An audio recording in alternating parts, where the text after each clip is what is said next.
All right, welcome back, guys. We are going to continue on with the Arab Spring by going through each of the countries individually, taking a look at how the Arab Spring actually started and the impact and what actually happened inside of the countries. So the first thing is the Arab Spring is actually going to start in Tunisia, and it is going to start with a fruit vendor. So Mohamed Bouazizi is going to be a fruit vendor who cannot afford the governmental permit to sell fruit. The local police are going to harass him several times, confiscating his cart. But on December 17th, one of the police officers actually takes his weighing scales and then beats him up. What's important about the weighing scales is he does not actually own these scales. These scales are almost like rented every day from the area where he gets his fruit from. So he has his cart, he gets the fruit and the scales. Then he goes out, he weighs everything, makes money, and then basically pays this rental fee for these scales. However, the police force has just confiscated the scales. There is no way he has enough money to pay back for these scales, which is why he's going to go to the governor in order to complain.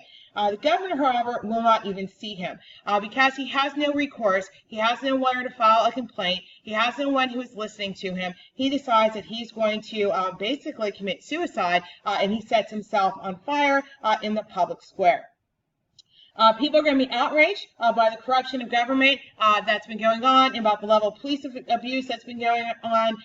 So all of this is sort of going to lead to protests against economic opportunities in the government, involvement in the government that has led to this revolution. The president then is going to be Ben Ali. Ben Ali is going to flee. The new regime is going to be created. Bouazizi is going to be regarded as a martyr now, an inspiration for Muslim youth who are going to then lead this mass demonstration, and the revolutions are then going to spread across the rest of the Arab world. In Tunisia, the main target of corruption was corruption in the repressive policies of the president, Ben Ali. His family actually owned over 220 companies. The World Bank, after doing an investigation, found that the firms accounted for only 3% of the economic output. So only 3% of the total economic output is being made by these 220 companies, but they are going to earn over 21% of the private sector. So they are making a ton of money. State regulations were targeted to benefit the family-owned enterprises, and in most cases, competition was removed and prices were increased to make higher profits for the family. After Ben Ali is going to leave, Tunisia is going to have a protracted period of political transition. You are going to see parliamentary elections are going to be held in October of 2011. An Islamic-based party is going to win the elections. They decide to form a coalition coalition government with smaller secular parties, but instability concerns continues with disputes over the constitution. The lack of progress for better living conditions also are going to continue. So the situation in Tunisia has not entirely been solved, but they are, for the most part, one of the countries that have been working towards a peaceful resolution and establishing a new government. All right, next we're going to take a look at Egypt, if my slide would ever turn, but apparently that's not going to happen for me today. Hold on a second, guys. All right, now we are going to Egypt. All right, so the decisive movement that is going to change the region forever is going to be the downfall of the Egyptian president, Hosni Mubarak, because of mass protests. Are going to force him to resign after the military refuses to fight against the people. This is the first time in a dictatorship we see that the military, who usually is going to be the group that actually keeps the dictator in power, refuses to follow the orders of the dictator. So this is going to be the beginning of the revolution in Egypt. You did already have deep divisions that are going to be established in this new political system. Basically, you have the Islamist group, which is going to be the Freedom and Justice Party, who win the parliamentary and presidential election, which is going to cause the relationship with secular parties to start to deteriorate. The military is going to be the top political broker in this deal still. Deciding who actually is going to run and control the government is based upon which group the military actually is going to back. But the people are going to want and still demand more political change. The first democratic election is going to be won again by Islamic parties.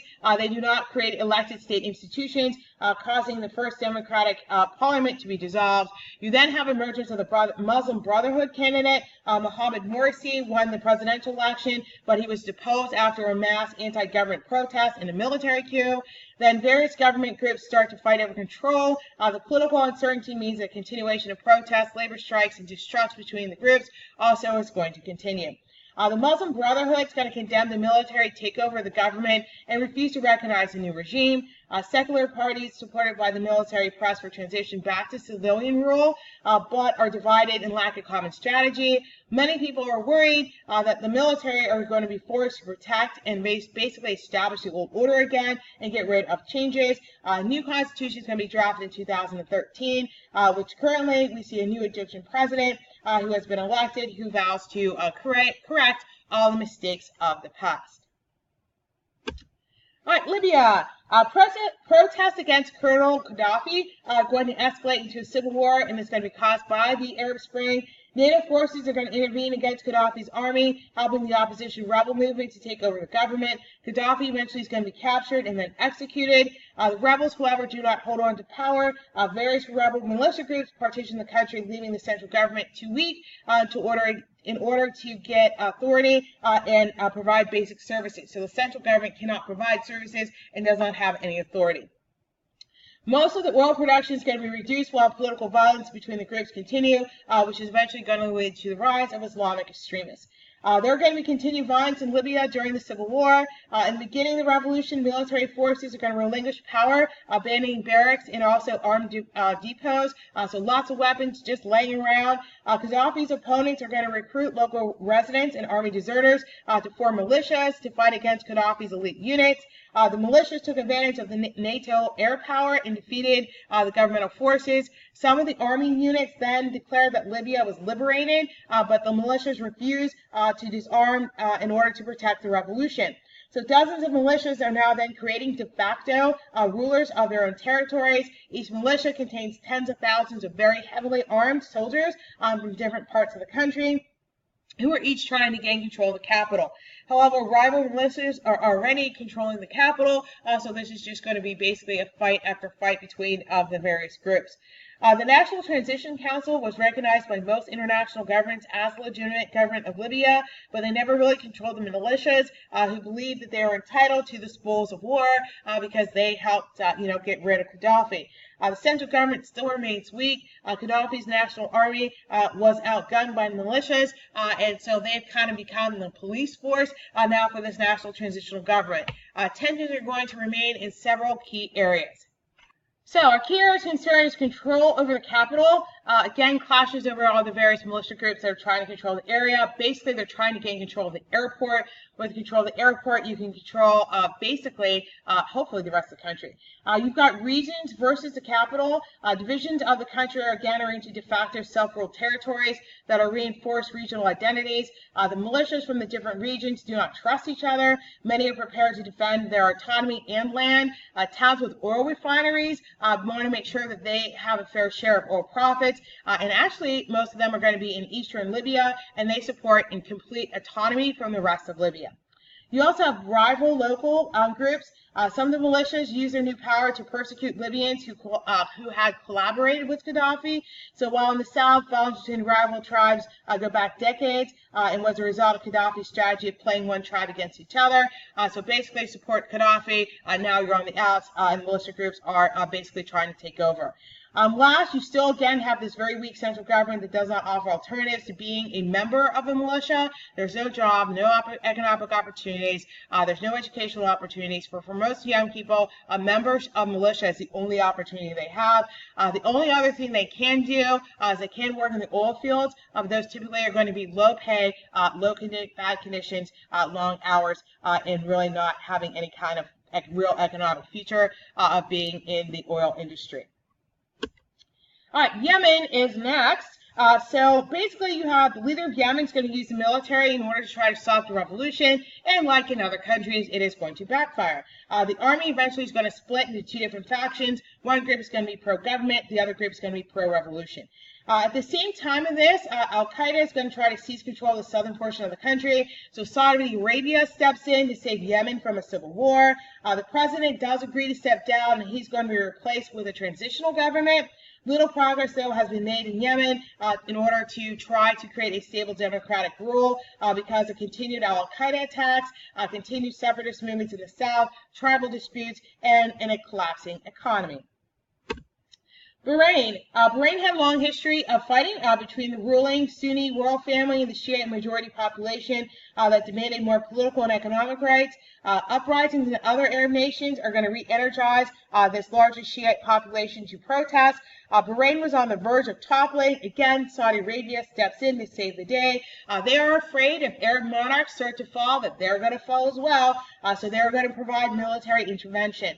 The arrival of the Saudis and also the Gulf Cooperation Council does not help the situation because it only confuses it about who actually truly is controlling the country. The U.S. is reluctant to help a pro-democratic protesters against inside. Sorry about that. So the U.S. is reluctant to go in and help inside of Bahrain against the Saudis because it is basically going to be helping pro-democratic protesters against the only pro-American Arab country, so we do not step in. 3 reasons why the revolution has not been resolved. The monarch does promise constitutional reform, but as little is actually done. They fear that rushing towards democracy would actually start the rise of other Islamic groups. Bahrain has not been a complete monarchy or complete one-party rule. They have multi-party elections, and they have opposition to the media. It is still an authoritarian government. You also have the Sunni-Shiite divide that's complicating the matters as well. Sunnis typically are going to be the only group eligible for governmental positions and receive special privileges. So changing the political balance to the Shiite majority potentially could endanger Sunni minority groups, and that's why that hasn't occurred. The government also is stressing the possibility of Iran pushing the Shiites to either break away or continue with the revolution. Bahrain does lack abundant oil reserves to keep the population significantly satisfied in terms of welfare programs, so it is not an oil-rich country, so they do not have a lot of good governmental jobs connected with the oil industry. The Gulf Cooperation Council does promise $10 billion in budget support for Bahrain, but most of the money has not arrived because of all the unrest there. Bahrain also basically is just caught in between Iran and Saudi Arabia, who are fighting for control of the Middle East. Bahrain claims that Iran, again, is trying to get the Shiites to break off and basically take a portion of their country. The Arab Spring is going to hit Morocco as well, and protesters are going to gather and demand greater social justice and limit the power of King Mohammed VI. In turn, he is going to offer constitutional amendments giving up some power and new independent parliamentary elections. Mohammed VI also is going to be able to increase state funding to low-income families, which stopped the majority of the protests. So he does do some stuff to help the people, which is why the protests do not get so bad inside of Morocco. Most of the people are going to be okay with the changes. They're pleased with the changes. They're satisfied that the government is actually following through with their promises. Some rallies are going to continue for a little bit that want to end the monarchy, but it doesn't have the support of the population anymore. You provided a better life, and when you provide a better life, people are not really going to be that upset about the government as long as they're living in they're happy. They have money, they have shelter, they have food. People are happy. They're not going to be looking to overthrow the government. All right, governments after the Arab Spring. What does it end up looking like? Lots and lots of protests are going to go on. Lots and lots of civil wars that are going to go on because of the Arab Spring. Basically, what you have is you are going to see that the aftermath is still sort of falling out today. Some of the governments are going to be able to satisfy their population to remain in power. Others are going to fall into civil war, and others are going to be considered to be a completely and totally failed state. Libya and Yemen and Syria are considered to be failed states. Their government does not function at all. It's not actually able to provide the basic needs to their population. Most of our countries, Morocco, Algeria, also Egypt, Sudan, and also Iraq, and Jordan, and Lebanon eventually are going to become autocratic states with very limited democracies. Tunisia is the only one that actually does become a full-fledged democracy. The next one we're going to take a look at is going to be Syria. Syria is going to fall into a full-fledged civil war due to the events that led to the Arab Spring in their country. So we'll do the Syrian civil war next time.